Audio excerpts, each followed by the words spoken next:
Semua itu akan menghakis identiti sekolah Cina. Sukatan pelajaran untuk subjek bahasa Melayu ataupun dipanggil bahasa Malaysia itu tidak sama di sekolah jenis kebangsaan dengan yang di sekolah kebangsaan, tidak sama. Jadi di sekolah jenis kebangsaan, sukatan pelajaran subjek bahasa Melayu itu jauh lebih rendah.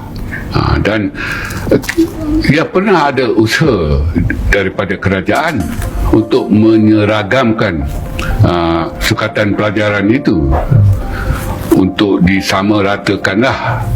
Mungkin yang di sekolah kebangsaan itu yang tinggi itu diturunkan sedikit, yang di sekolah jenis kebangsaan itu dinaikkan sedikit supaya ada pertemuan di satu-satu tahap itu.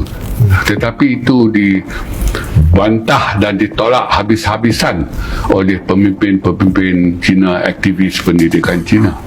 Bahasa Melayu itu tidak dikuasai dengan baik oleh sebahagian besar pelajar-pelajar Cina di sekolah vernacular itu. Dan kerajaan sedar dan kerajaan cuba perbaiki keadaan itu dengan kita menambah waktu pendidikan itu. Tak adakah ia berkesan? Tak berkesan sebab ditolak. Maknanya ada 6 waktu dan kita nak tambah 3 waktu lagi.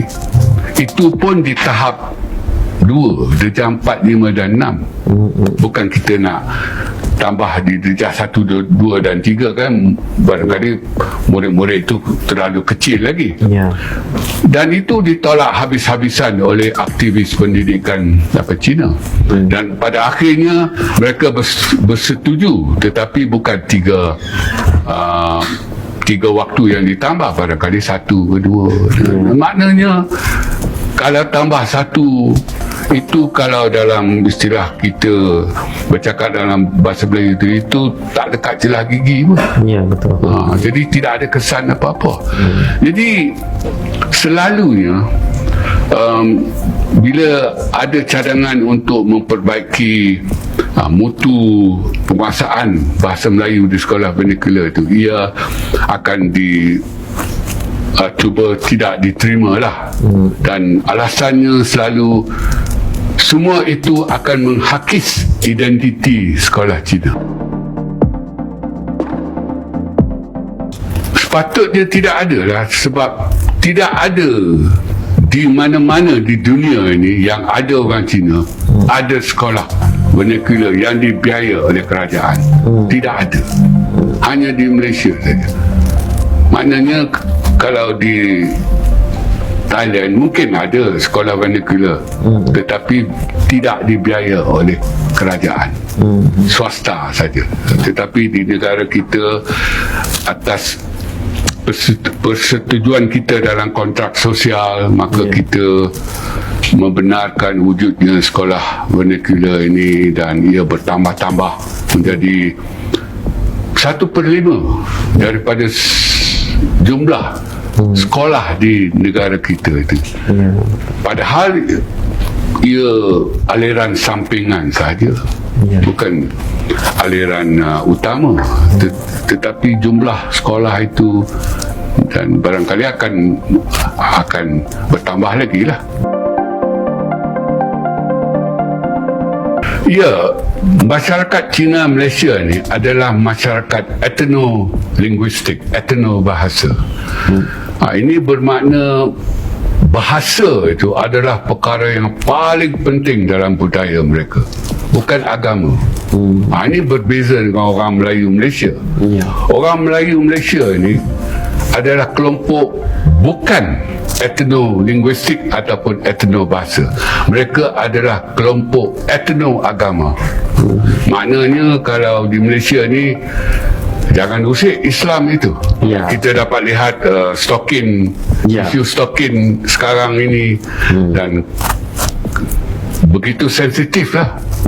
Tetapi kalau tentang bahasa Melayu, orang Melayu sendiri yang memperlekehkan bahasa mereka sendiri pun.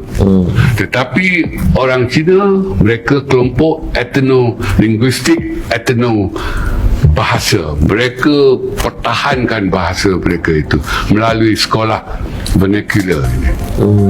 Kalau kita lihat, tak perlu pun Cina Malaysia itu pertahankan bahasa Cina itu, sebab ia akan berkembang maju di China, di Hong Kong, di Taiwan dan juga di Siapa Singapura. nak belajar pergi sana lah. Ya, maknanya bahasa Cina itu tak akan hilang di dunia lah, sebab ia ada akar di China, di Hong Kong, Taiwan dan sedikit di Singapura. Tetapi lihat bagaimana Cina Malaysia memperjuangkan bahasa Cina itu kan. Maknanya kalau boleh kita kata dengan izin lah, Mandarin is overprotected by the Malaysian Chinese. Overprotected. Protect sudah cukup dah, tak perlu overprotected. Dan sekarang ini kita boleh tengok seperti YB kata, kalau bangkit saja soal bahasa sekolah vernacular, lihat reaksi rakan-rakan di parlimen kan, dan juga mereka di lapangan di luar, tengok bagaimana mereka memperlihatkan reaksi mereka, sebab mereka ialah kelompok etno-linguistik, etno bahasa.